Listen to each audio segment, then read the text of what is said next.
তোমার স্বামী যে এই যে চরিত্র খারাপ ছিল, তুমি জানি শুনে তোমার স্বামীকে তুমি নিষেধ করো না? স্বামীকে একটা স্ত্রী, একটা স্বামী যদি নেশা পানি করে বা খারাপ হয়, একটা স্ত্রী অনেক চেষ্টা করে তার স্বামীকে ভালো পথে আনার জন্য, অনেক চেষ্টা করে যে তুমি এটা করো না, এটা করো না, এটা করলে ভালো হবে, বা এটা করলে সমাজের লোক ভালো বলবে, বা এটা করলে অনেকটাই খারাপ হবে। মানে আসে না, যারা নেশা করে তাদের ওই মাথার কোনো স্থিতি থাকে না, তাদেরকে বুঝাইলেও তারা বোঝে না। পরে আর কি করার আছে, ওই সব স্বামীর জন্য তো স্ত্রী খারাপ হয়ে যাওয়ার পরে স্বামীর ঘরে তো থাকার তো কোনো উপায় থাকে না। স্বামী ভালো নাই, বাধ্য হয়ে স্ত্রী বের হয়ে জায়গা লাগে স্বামীর সংসার থেকে। এই ব্যাপারে তোমার শ্বশুর শাশুড়ির কিছুদিন বলো নি? শ্বশুর শাশুড়ি জানে তার ছেলে নেশা পানি করে, প্রতি রাত নেশা করে, মদ খায়, গাঁজা খায়, হিরণ খায়, মারে ধরে মারে। আমার শাশুড়ি কি বলবে, শ্বশুরে কি বলবে? শ্বশুর তার ছেলে লেগে পারে না। যারা নেশা করে আসে তারা বাপ কুন্ডা, মা কুন্ডা, ওয়াইফ কুন্ডা, তার ভাই বোন কুন্ডা, তারা তো চিনেই না, তাদের স্মৃতিটাই তো অন্যরকম হয় না। এই কারণে তুমি মানে তোমার স্বামী খারাপ বিদায় তুমি আস্তে আস্তে খারাপ দিকে চলে গেছো? আমার স্বামীর কারণে আমি খারাপ হয়ে গেলাম না, আমার কোনো ভিতরে এরকমটা ছিল না যে আমি খারাপ হয়ে যাম। আস্তে স্বামী যদি ভালো হইতো আমি খারাপ হইতাম না। স্বামীর এই পরিস্থিতিটা দেখেই আমি আস্তে আস্তে খারাপ পথে মনে করেন চলে গেলাম। শুধু দর্শক, আমি আসছি গাজীপুরের ভাদুন গ্রামে। ভাদুনে স্বপ্নার মুখ থেকে তার জীবন কাহিনী শোনার জন্য। শুধু দর্শক, চলুন তাহলে আমরা শুনি স্বপ্নার মুখ থেকে তার জীবন কাহিনী। স্বপ্না, বলো তোমার জীবন কাহিনী, কি ঘটেছে তোমার জীবনে? আসসালামু আলাইকুম, আমার নাম স্বপ্না, আমি ভাদুনের এলাকায় থাকি। তো আমার জীবনে যে কাহিনীটা ঘটছে আমার দর্শকের মাঝে তুলে ধরছি। বিয়ের পর থেকেই দেখি আমার জামাই গ্রামে অনেক মহিলাদের সাথে মেলামেশা করে। আমি অনেক আজে বাজে ছবি দেখি, কিন্তু জামাইয়ের মুখের উপরে কিছু কথা বলি না, কারণ এগুলো বলে সংসারে অশান্তি ডেকে আনে, লাভ নাই। তাই একটা সময় আমি অনেক মানুষের সাথে মেলামেশা শুরু করলাম। সংসারে যদি পুরুষের চরিত্র ঠিক না থাকে তবে বউয়ের চরিত্র ঠিক থাকবে কিভাবে? তারপরে কি হলো? স্বামীর সংসারে স্বামীও খারাপ, আপনিও মানে স্বামীর খারাপের এগুলো দেখে নেশা টেশা করতো নাকি? স্বামীর সংসার, স্বামী তো নেশাপানি করতো। তো এই অবস্থা দেখে একটা স্ত্রীর বউয়ের মন তো অনেক কিছু চায়। একটা স্বামীর কারণে স্ত্রী খারাপ হয়। আসসালামু আলাইকুম রহমতুল্লাহি ওয়া বারাকাতুহু। প্রিয় দর্শক, স্বামী যদি খারাপ হয় তাহলে তার মতো কপাল পোড়া এই পৃথিবীতে নাই। নিশ্চয়ই থাম্বনেলটা দেখে বুঝতে পারতেছেন আজকের ভিডিওটি কি বিষয়ে। এই সম্পূর্ণ গল্পটি শুনলে আপনারা বুঝতে পারবেন স্বামী খারাপ হওয়াতে স্ত্রীর কতটুকু কষ্টের দিন কাটাতে হচ্ছে। চলুন প্রিয় দর্শক, এই বিষয় নিয়ে সম্পূর্ণ গল্পটা শুনবো। তার আগে আমার ছোট্ট একটা রিকোয়েস্ট, আপনি যদি আমার চ্যানেল নতুন দর্শক হয়ে থাকেন অবশ্যই ভিডিওতে লাইক দিয়ে চ্যানেল সাবস্ক্রাইব করে রাখবেন প্রতি মুহূর্তের আপনি নিউজগুলো পাওয়ার জন্য। স্বামীর কারণে স্বামী মায়ের দূর করতো, নেশাপানি করে প্রতিদিন মারতো, ধরতো, এগুলো অসহ্যের বাইরে হয়ে গেছিলাম আমি। তাই আমাদের বাংলাদেশে ঘরে ঘরে যতগুলো নারী আছে, কিছু কিছু নারী বা কিছু কিছু পুরুষদের কারণে নারীরা খারাপ হয়। আমাদের স্বামীরা যদি ঘরের ভিতরে ভালো থাকতো মহিলারা এতটা খারাপ হতো না। তাই মহিলাদের খারাপ উদ্দেশ্য একটা পুরুষের কারণে একটা মহিলা খারাপ হয়। আচ্ছা, তোমার স্বামী যে এই যে চরিত্র খারাপ ছিল, তুমি জানি শুনে তোমার স্বামীকে তুমি নিষেধ করো না? স্বামীকে একটা স্বামী যদি নেশাপানি করে বা খারাপ হয়, একটা স্ত্রী অনেক চেষ্টা করে তার স্বামীকে ভালো পথে আনার জন্য, অনেক চেষ্টা করে যে তুমি এটা করো না, এটা করো না, এটা করলে ভালো হবে, বা এটা করলে সমাজের লোক ভালো বলবে, বা এটা করলে অনেকটাই খারাপ হবে। মানে আসে না, যারা নেশা করে তাদের ওই মাথার কোনো স্থিতি থাকে না, তাদেরকে বুঝাইলেও তারা বোঝে না। পরে আর কি করার আছে, ওই সব স্বামীর জন্য তো স্ত্রী খারাপ হয়ে যাওয়ার পরে স্বামীর ঘরে তো থাকার তো কোনো উপায় থাকে না। স্বামী ভালো নাই, বাধ্য হয়ে স্ত্রী বের হয়ে জায়গা লাগে স্বামীর সংসার থেকে। এই ব্যাপারে তোমার শ্বশুর শাশুড়ির কিছুদিন বলো নি? শ্বশুর শাশুড়ি জানে তার ছেলে নেশাপানি করে, প্রতি রাত নেশা করে, মদ খায়, গাঁজা খায়, হিরণ খায়, মারে ধরে মারে। আমার শাশুড়ি কি বলবে, শ্বশুরে কি বলবে? শ্বশুর তার ছেলে লেগে পারে না।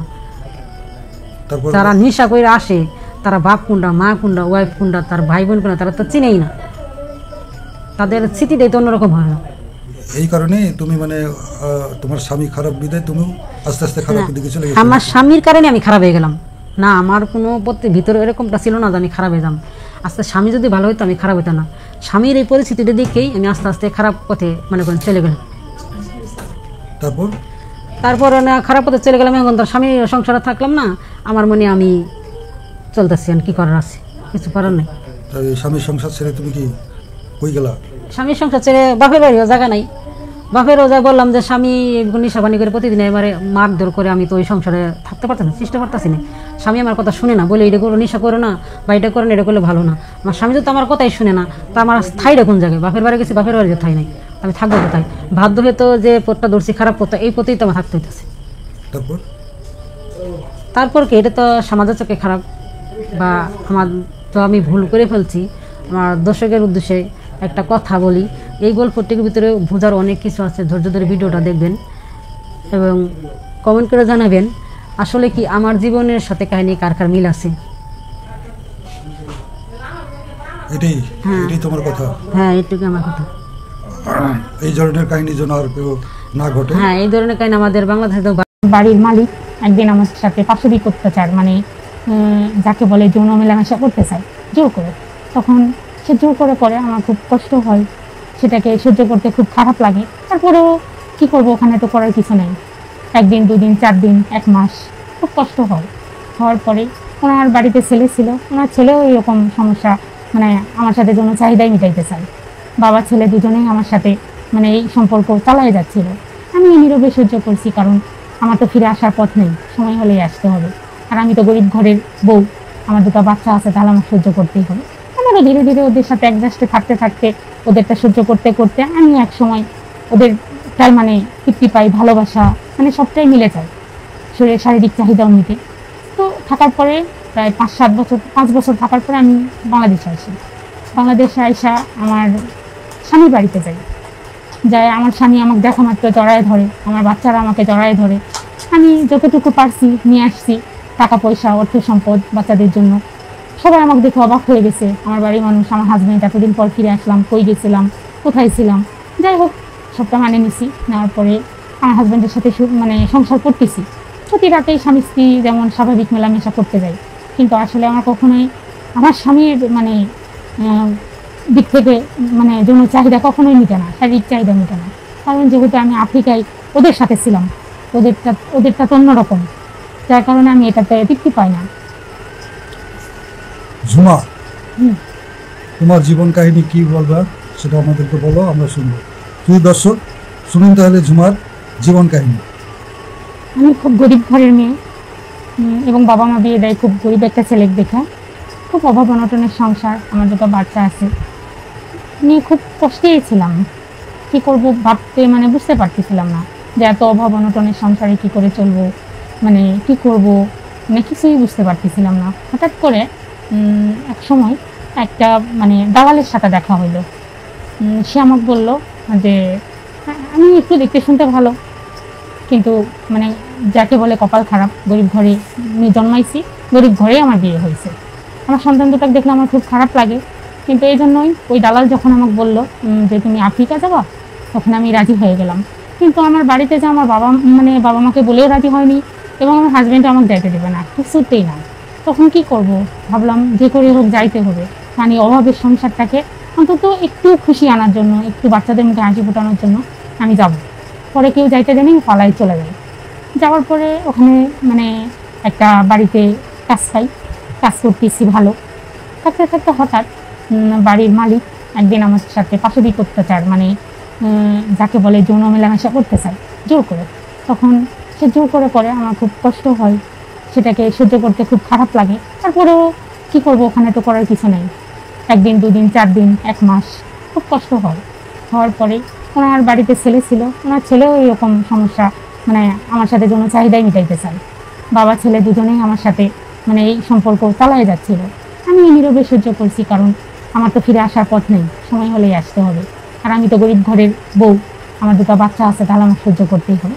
আমারও ধীরে ধীরে ওদের সাথে অ্যাডজাস্টে থাকতে থাকতে, ওদেরটা সহ্য করতে করতে আমি এক সময় ওদের তার মানে তৃপ্তি পাই, ভালোবাসা, মানে সবটাই মিলে যায়, শরীরের শারীরিক চাহিদাও মিটে। তো থাকার পরে প্রায় 5 বছর থাকার পরে আমি বাংলাদেশে আসি। বাংলাদেশে আইসা আমার স্বামীর বাড়িতে যাই। আমার স্বামী আমাকে দেখা মাত্র জড়ায় ধরে, আমার বাচ্চারা আমাকে জড়ায় ধরে। আমি যতটুকু পারছি নিয়ে আসছি, টাকা পয়সা, অর্থ সম্পদ বাচ্চাদের জন্য। সবাই আমাকে দেখে অবাক হয়ে গেছে, আমার বাড়ির মানুষ, আমার হাজব্যান্ড। এতদিন পর ফিরে আসলাম, কই গেছিলাম, কোথায় ছিলাম। যাই হোক, সবটা মানে নিছি। নেওয়ার পরে আমার হাজব্যান্ডের সাথে মানে সংসার করতেছি। প্রতি রাতেই স্বামী স্ত্রী যেমন স্বাভাবিক মেলামেশা করতে যাই, কিন্তু আসলে আমার কখনোই আমার স্বামীর মানে দিক থেকে মানে যৌন চাহিদা কখনোই মিটে না, শারীরিক চাহিদা মিটে না। কারণ যেহেতু আমি আফ্রিকায় ওদের সাথে ছিলাম, ওদেরটা তো অন্যরকম, যার কারণে আমি এটাতে তৃপ্তি পাই না। তো এখন চিন্তা করতেছি আমি আবারও চলে যাবো আফ্রিকা, কিন্তু না, আমি অনেক চেষ্টা করলাম যাওয়ার জন্য, কিন্তু হচ্ছে না। ওই দালাল বলতেছে আমি যেন কোনোদিনই আর যাইতে পারবো না। এখন কি করব? বাংলাদেশেই এখন আমার স্বামীর সাথেই মনে করো অনেক কষ্ট করে ধীরে ধীরে ধীরে ধীরে নিজেকে মানায় নিয়েছি, হাজব্যান্ডকে ভালোবাসছি। এখন ছোট্ট সুন্দর সুখের একটা সংসার এবং 2টা বাচ্চা নিয়ে খুব ভালো আছি এবং ভালো থাকার চেষ্টা করতেছি। যা টাকা পয়সা আনছি তাদের ব্যবসা বাণিজ্য করবো, হাজব্যান্ডকেও কিছু করাবো। এখন ধীরে ধীরে নিজেকে মানায় নিচ্ছি। আমার চেষ্টা করতেছি একটা বাড়ি করে বা সুখের একটা সংসার করব। সবাই আমার জন্য দোয়া করবেন যাতে আমি আমার স্বামী নিয়ে খুব ভালোভাবে থাকতে পারি, বাচ্চাদেরকে বাংলাদেশেই কিছু একটা করে মানুষ করতে পারি। কিন্তু আমি যে স্ট্রাগল করে আসছি এ যাবৎ পর্যন্ত, বিদেশে যাই বা বাংলাদেশে, আমার মতো কোনো মেয়ে যেন আর কখনো আফ্রিকা না যায় বাচ্চাদেরকে ছাড়ে বা সংসার ছাড়ে নিজের চাহিদা মেটানোর জন্য, তাদের চাহিদার মানে পাত্র হওয়ার জন্য। তারা যা বলবে সেটাকে মানে নিয়ে করতে করতে আমরাও একদিন এরকম বাঙালি সহজ সরল মেয়েরা খারাপ হয়ে যাব ওদের সাথে টাকার নেশায়। তো আমি চাই সবাই আমার জন্য দোয়া করবেন। আমি আর কখনো আফ্রিকা যাব না, বোনেরা আপনারাও যায়েন না। আমি এখানেই সুন্দর একটা সংসার করবো আমার হাজব্যান্ডকে নিয়ে। সবাই আমার জন্য দোয়া করেন। বাকি জীবনটা আপনি বাংলাদেশে কাটিয়ে দেবেন? হ্যাঁ, বাংলাদেশেই কাটাইতে চাই, আমার বাচ্চাদের সাথে, আমার হাজব্যান্ডের সাথে, আমার বাবা মার সাথে এবং আমার প্রিয় জন্মভূমি বাংলাদেশের সাথে। এই দেশে জীবনটা কাটাই দেবেন নাকি? হ্যাঁ, এই দেশেই জীবনটা কাটাবো। দেখছি তো ওই দেশ এই দেশ মিলে আপনার মতো অন্য মেয়েরা যেন কখনো না যায়, কখনো যেন আর আফ্রিকাতে না যায়, যত কষ্টই হোক এই দেশেই যেন তারা থাকে, বাংলাদেশে থেকে যেন জীবন কাটায়। এটাই তো হ্যাঁ, আপনার কথা? হ্যাঁ। এটাই আপনার কথা? হ্যাঁ। শুধু দর্শক শুনলেন ওর কথাগুলি। যদি ওর কথাগুলি আপনাদের ভালো লাগে তাহলে অবশ্যই এই চ্যানেলকে সাবস্ক্রাইব করবেন, লাইক করবেন, কমেন্টস করবেন। আবার আপনাদের সাথে অন্য কোথাও দেখা হবে। আজকের মতো আপনাদের কাছ থেকে বিদায় নিচ্ছি। আল্লাহ হাফেজ। প্রিয় দর্শক, যে বিষয়গুলো নিয়ে আজকের বাস্তব জীবনে গল্পটা শুনতে পেলেন, একজন স্বামীর কারণে একজন স্ত্রীর কতটুকু কষ্টের দিন কাটাতে হয়, এই বিষয় নিয়ে শোনার পর আপনাদের কি মন্তব্য অবশ্যই কমেন্ট জানাবেন। পাশাপাশি এমন বাস্তব জীবনের গল্পগুলো পেতে জানতে সাবস্ক্রাইব করে রাখবেন, ভিডিওটি ভালো লাইক দিবেন। আজকে এই পর্যন্তই, পরবর্তী ভিডিও দেখার আমন্ত্রণ রইল। আসসালামু আলাইকুম।